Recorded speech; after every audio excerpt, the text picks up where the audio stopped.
जय हिंद साथियों, नमस्कार।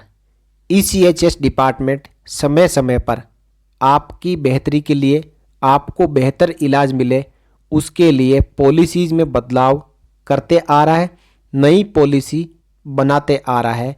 उसी के अनुसार जो ईसीएचएस पॉलीक्लिनिक हो, चाहे रीजनल सेंटर हो या फिर जो इम्पेनल्ड हॉस्पिटल हो, उनको काम करना पड़ता है।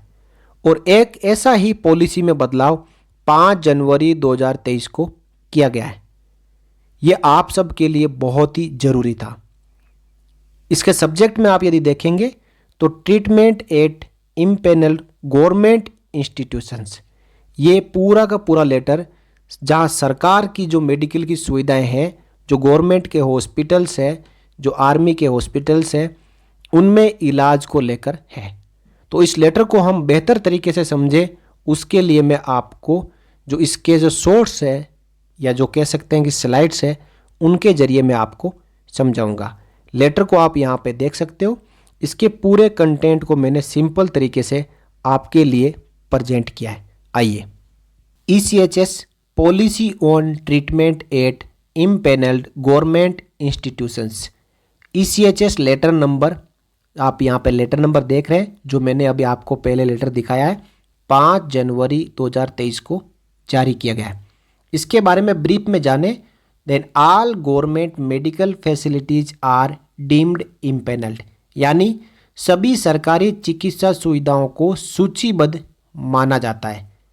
जितने भी प्राइवेट हॉस्पिटल होते हैं उनको इम्पेनल करने के लिए टेंडर जारी किए जाते हैं, लेकिन जितने भी सरकारी हॉस्पिटल्स हैं वो ऑलरेडी ईसीएचएस और सीजीएचएस में इम्पेनल माने जाते हैं स्टैंडर्ड ऑर्डर के मुताबिक। All veterans are permitted to take treatment in any government hospital and entitle to avail 100% reimbursement, यानी सभी भूतपूर्व सैनिकों को किसी भी सरकारी अस्पताल में इलाज कराने की अनुमति है और वे 100% प्रतिपूर्ति का लाभ उठाने के हकदार हैं। ये मैं आपको बता रहा हूँ ब्रीफ में, जो प्रेजेंट रूल था उसी के मुताबिक कि वो किसी भी सरकारी अस्पताल में इलाज करा सकते हैं और उसका जो रीइंबर्समेंट है, यानी जो एक्सपेंडिचर है, वो 100% वापस रीइंबर्समेंट होगा। Veterans can avail treatment in any government hospital without referral except in the following cases where referral is required. यदि आपको छोटी मोटी कोई तकलीफ है, बीमारी है, तो आप किसी भी सरकारी हॉस्पिटल में बिना ओआईसी, पेरेंट, पॉलीक्लिनिक, ईसीएचएस के रेफरल के भी आप जाके वहाँ पे दिखा सकते हो, इलाज करवा सकते हो और जो गवर्नमेंट रेट के मुताबिक आपको बिल दिया जाएगा उसका 100% रीइंबर्समेंट ईसीएचएस द्वारा किया जाता है। यहाँ पे एक बात कही गई है, except in the following cases where referral is required, यानी कुछ एक बीमारियाँ ऐसी हैं जिसमें ईसीएचएस बेनिफिशरी को, चाहे वो सरकारी हॉस्पिटल में भी इलाज कराने जा रहे हैं, तो उनको रेफरल लेना पड़ेगा, यानी ईसीएचएस से रेफरल की आवश्यकता पड़ेगी। वो बीमारियां कौन कौन सी है? Major cardiac surgery, interventional cardiology, oncology, organ transplant, joint replacement, major neurological या न्यूरोसर्जिकल, फिर एक और है बारिएट्रिक सर्जरी। यदि इनमें से कोई गंभीर बीमारी है तो उसके लिए सरकारी अस्पताल में जाने से पहले ईसीएचएस से रेफरल लेना पड़ेगा। अब जो पॉलिसी में बदलाव हुआ है उसको आप समझें।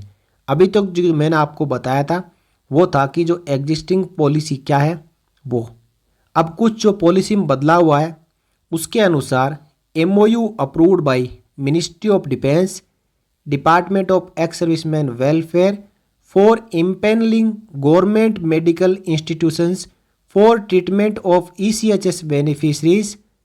After empanelment treatment will be cashless and a claim ID will have to be generated. यही सबसे बड़ा बदलाव हुआ है। इसका मतलब यह है कि ईसीएचएस लाभार्थियों के इलाज के लिए सरकारी चिकित्सा संस्थानों को सूचीबद्ध करने के लिए ministry of Defence, Department of Ex Servicemen welfare द्वारा MOU अप्रूव किया गया है और पैनल में शामिल होने के बाद इलाज कैशलेस होगा और क्लेम आईडी जनरेट करनी होगी। साथियों, प्रेजेंट समय में जिस प्रकार आप ECHS पॉलीक्लिनिक से प्राइवेट हॉस्पिटल में रेफरल लेते हैं तो वहाँ पे एक क्लेम आईडी जनरेट होती है, उसी प्रकार अब यदि आप गवर्नमेंट इंस्टीट्यूशंस के लिए यदि आप रेफरल चाहते हैं तो आपका इलाज बिना पैसों के होगा गवर्नमेंट हॉस्पिटल में। जैसे प्राइवेट हॉस्पिटल में होता है वैसे ही गवर्नमेंट हॉस्पिटल में होगा, लेकिन आपको रेफरल करवाना पड़ेगा, जो कि अभी तक रेफरल की आवश्यकता नहीं थी और मेजर जो बीमारियां हैं उन्हीं के लिए रेफरल की आवश्यकता थी। लेकिन अब यदि आप कैशलेस ट्रीटमेंट चाहते हैं, आप चाहते हैं कि आप वहां पे जाए, आपका इलाज हो जाए और वहां पे पैसा ना देना पड़े जैसे प्राइवेट इम्पेनल हॉस्पिटल में होता है, same to same government hospitals के लिए भी यहाँ पे लागू कर दिया गया है। लेकिन आपको रेफरल की आवश्यकता पड़ेगी, क्योंकि जब रेफरल होगा तभी क्लेम आईडी जनरेट होगी। आगे देखिए क्या कहा गया है। Apropos, any patient who desires to avail cashless treatment in an impaneled hospital, a referral will be essential from ECHS polyclinic। यानी कोई भी मरीज जो एक सूचीबद्ध सरकारी चिकित्सा सुविधा में कैशलेस उपचार का लाभ उठाने की इच्छा रखता है, उसे ECHS पॉलीक्लिनिक से एक रेफरल आवश्यक होगा जिसमें क्लेम आईडी जनरेट होगी। Exemption of referral in case when a patient is admitted in emergency and patient is above the age of 75 years for OPD। यदि आप OPD में जाते हैं किसी इमरजेंसी सिचुएशन में और यदि आपकी एज 75 ईयर्स से ऊपर है तो OPD के लिए आपको रेफरल की आवश्यकता नहीं होगी, लेकिन IPD के लिए शर्त कुछ अलग है। देखिए, in case of IPD all beneficiaries including above 75 years of age have to take referral from parent ECHS polyclinic। यानी IPD के मामलों में सभी लाभार्थियों को, चाहे वो 75 साल से नीचे हो चाहे वो 75 साल से ऊपर हो, अपने पेरेंट पॉलीक्लिनिक से रेफरल लेना आवश्यक होगा। फाइनली यहाँ पे देखिए कि पॉलिसी में बदलाव क्या नहीं हुआ है। बदलाव तो ये हो गया है कि आप यदि कैशलेस ट्रीटमेंट करवाना चाहते हैं तो आपको अपने पेरेंट पॉलीक्लिनिक से रेफरल लेना पड़ेगा, क्लेम आईडी जनरेट करवानी पड़ेगी। उसके बाद जितने भी सरकारी हॉस्पिटल्स हैं उनके अंदर कैशलेस ट्रीटमेंट आपको मिलेगा। लेकिन OPD की सिचुएशन में यदि कोई इमरजेंसी हो जाती है और 75 साल से ज़्यादा उम्र किसी एक्स सर्विसमैन की या ECHS बेनिफिशरी की है तो वो सीधा सरकारी हॉस्पिटल में जा सकते हैं बिना किसी रेफरल के लिए। और यदि आप IPD में जाते हैं तो आपकी एज मैटर नहीं करेगी, चाहे आप 75 साल से नीचे हैं चाहे ऊपर है।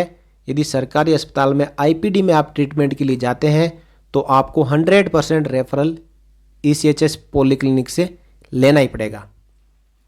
Unchange policy, the initial policy for referral will remain the same where no referral required for treatment in government medical facilities except the cases। Referral के लिए प्रारंभिक नीति वही रहेगी जहां मामलों को छोड़कर सरकारी चिकित्सा सुविधाओं में इलाज के लिए कोई रेफरल आवश्यक नहीं है। यानी इन बीमारियों को छोड़ के जो पहले भी कोई रेफरल की आवश्यकता नहीं पड़ती थी, तो अब भी आपको जो छोटी मोटी बीमारी है उसके लिए रेफरल की आवश्यकता नहीं है। आप सीधा गवर्नमेंट हॉस्पिटल में ट्रीटमेंट के लिए जा सकते हैं। अब यदि आपको कैशलेस करवाना है तो फिर आपको रेफरल लेना पड़ेगा। यहाँ पे जो पॉलिसी में बदलाव नहीं किया गया है ये उनके लिए है कि वो अपना गवर्नमेंट हॉस्पिटल में जाए, वहाँ पे पेमेंट करके आए और वापस ECHS से रीइंबर्समेंट ले लें। ये है नॉन कैशलेस ट्रीटमेंट के लिए। यदि आपको कैशलेस ट्रीटमेंट लेना है तो आपको रेफरल करवाना है और उसकी पॉलिसी यहाँ पे बताई गई है। वीडियो में आपको जानकारी अच्छी लगी हो तो वीडियो को लाइक करें, ज़्यादा से ज़्यादा शेयर करें। चैनल पर आप पहली बार हैं या फिर आज तक आपने अभी तक सब्सक्राइब नहीं किया है तो ऐसी ही खबरों के लिए आप चैनल को जरूर सब्सक्राइब कर लें, साथ ही बेल आइकन को प्रेस कर लें और ऑल पे क्लिक कर लें ताकि आगे आने वाले सभी वीडियोज़ का नोटिफिकेशन आपको मिलता रहे। मिलते हैं अगले वीडियो में आपसे जुड़ी हुई, वेलफेयर से जुड़ी हुई एक और जानकारी के साथ। तब तक के लिए जय हिंद, जय भारत, वंदे मातरम।